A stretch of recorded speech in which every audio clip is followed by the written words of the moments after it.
أشهد أشهد ألا ألا إله إله إلا إلا الله الله وأشهد أن أن محمدا محمدا رسول الله. رسول الله. محمدا عبده ورسوله. Hi everyone. The moment you arrive in Pristina, something feels different. This is Europe, but not the Europe many people imagine. As the sun rises, the call to prayer echoes across the city, flowing between apartment blocks, cafes, and government buildings. Just a few steps away, young people sip espresso, street vendors sell halal food, and women in hijab walk side by side with friends in jeans and sneakers. No tension, no shock, just everyday life. For first-time visitors, the reaction is almost always the same. Wait, is this really a European capital?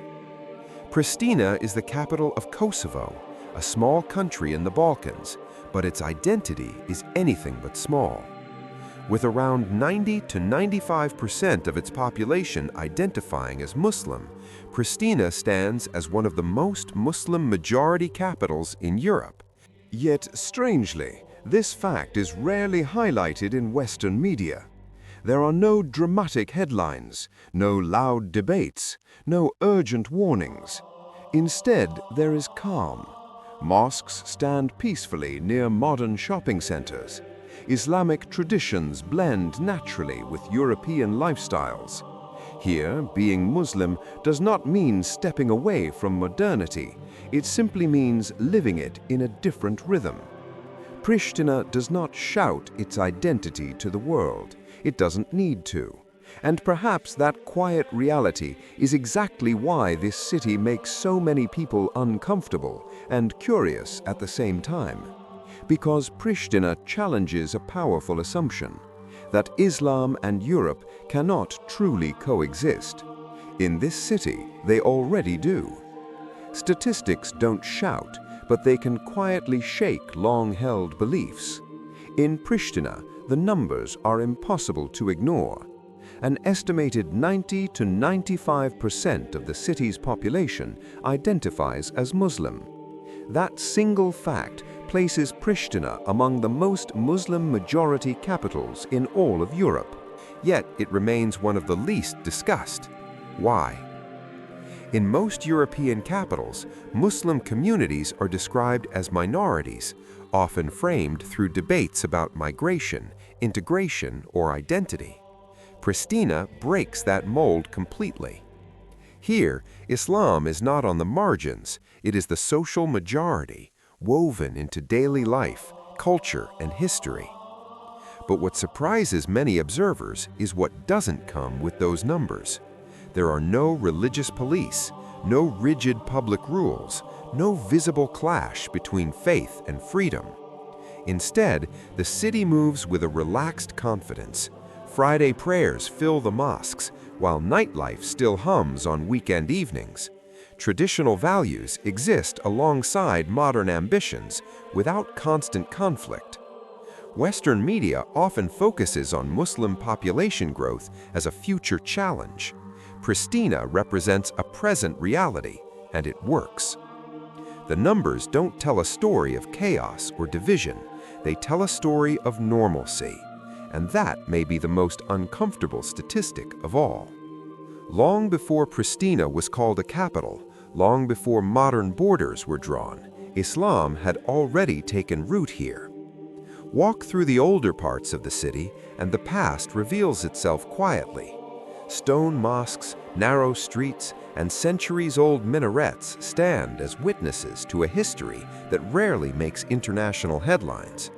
This is not a new phenomenon born from migration or recent politics. It is a legacy that stretches back hundreds of years. During the era of the Ottoman Empire, Islam spread across the Balkans, shaping Kosovo's culture, language, architecture, and social life. Pristina grew not as a colonial outpost, but as a living city where faith, trade, and community developed together. One of the clearest symbols of this legacy is the Sultan Mehmed Fatih Mosque, built in the 15th century. It still stands today, not as a museum relic, but as an active place of worship. The call to prayer heard in Pristina is not a revival, it is a continuation. Yet this deep history is often reduced to a footnote or ignored entirely. Modern discussions about Islam in Europe tend to frame it as something new, something foreign. Pristina quietly contradicts that narrative. Here, Islam is not an arrival, it is an inheritance.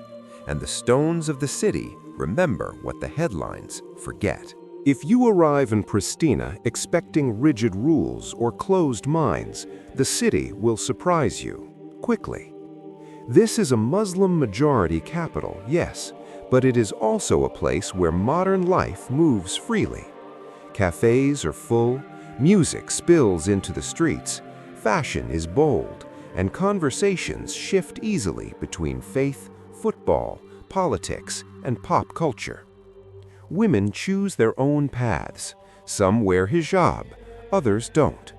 Both walk the same streets, study at the same universities, and build careers side by side. No one is forced to explain themselves. Religion here is personal, not imposed. Pristina's Muslims are often described by outsiders as moderate, but locals see it differently. To them, this is simply normal Islam, shaped by history, resilience, and coexistence. Faith is practiced without fear, and freedom is lived without guilt. Perhaps that is what makes Pristina uncomfortable for certain narratives. There is no dramatic clash between Islam and democracy, no visible war between belief and modernity, no extreme image to exploit. Instead, Pristina offers something rarely shown, a Muslim society that functions quietly, confidently, and peacefully inside Europe. And for those who expect conflict, normality can be the biggest shock of all. Here is the question many people begin to ask. If Pristina is real, why don't we hear about it more often? In Western media, stories about Islam in Europe usually follow a familiar pattern: migration crises, identity conflicts, political tension, or security concerns. These narratives are dramatic. They attract attention. They reinforce expectations. Pristina does none of that. A European capital that is overwhelmingly Muslim, stable, democratic, and largely pro-Western does not fit the usual storyline.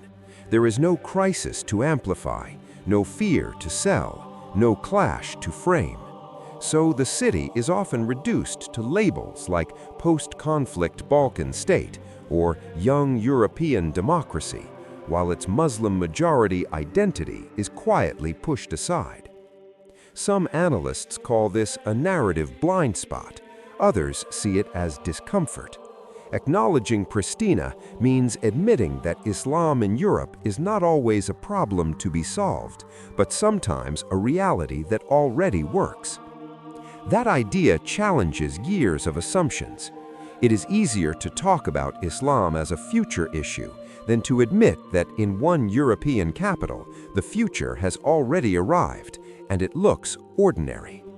And in the world of headlines, ordinary success is often the most invisible story of all. Pristina's most powerful transformation isn't happening in government buildings or historic mosques. It's happening among the young generation. Born after war, raised in a digital world, Kosovo's youth are growing up with a clear sense of who they are, Muslim, European, and global at the same time. For them, identity is not a battlefield, it's a balance. You'll find young entrepreneurs building tech startups, artists blending Balkan tradition with global trends, and students studying abroad, then coming home with new ideas. Many pray, many don't. Most respect both choices. Faith is no longer something they defend loudly.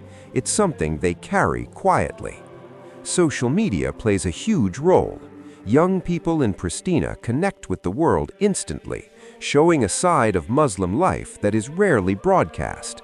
ambition without extremism, belief without isolation, pride without hostility.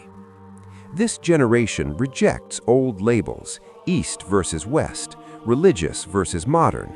To them, those divisions feel outdated.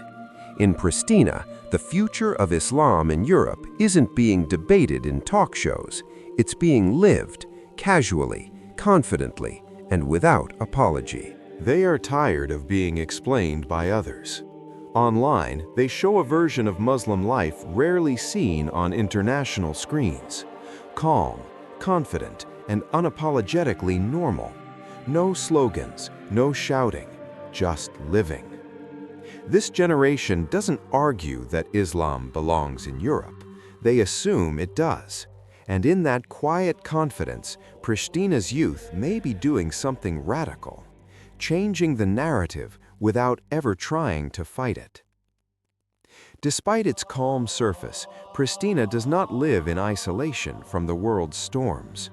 Global tensions, rising Islamophobia in Europe, and constant political pressure in the Balkans all find their way into this small capital.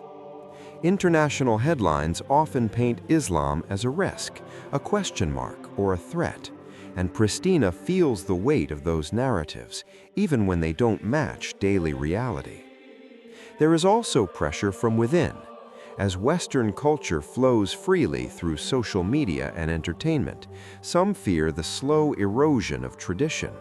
Others worry about being unfairly associated with extremism that has nothing to do with their society. It is a delicate balance, staying open without losing identity, staying faithful without becoming isolated. Yet Pristina's response has been remarkably steady. Community leaders emphasize education over fear. Religious institutions promote moderation, dialogue, and responsibility. Extremism, whether religious or political, finds little space to grow in a society that values coexistence and unearned peace. The city has learned something from its past. Conflict leaves scars, but balance creates strength. Pristina stands quietly between global suspicion and local confidence, refusing to be pushed into extremes. And in a world increasingly drawn to loud voices, that calm resilience may be its greatest defense. Pristina does not try to convince the world of anything. It doesn't campaign to be called a Muslim capital. It doesn't argue for Islam's place in Europe. It simply exists, calm, ordinary, and real. In this city, minarets rise beside modern buildings. Faith moves through daily life without demanding attention. People disagree, laugh, work, pray, and plan for tomorrow like anywhere else. The difference is not conflict, but confidence. Pristina reveals an uncomfortable truth. The relationship between Islam and Europe is not always a struggle waiting to explode. Sometimes it is a quiet agreement, shaped by history, tolerance, and lived experience. Perhaps that is why the city remains underreported. Peace is less dramatic than fear. Normality is harder to sensationalize than conflict. Yet, for those willing to look closer, Pristina offers something rare, a living example that identity does not have to be loud to be strong. In the heart of Europe, one capital answers a global debate not with words, but with life itself. And that answer has been there all along.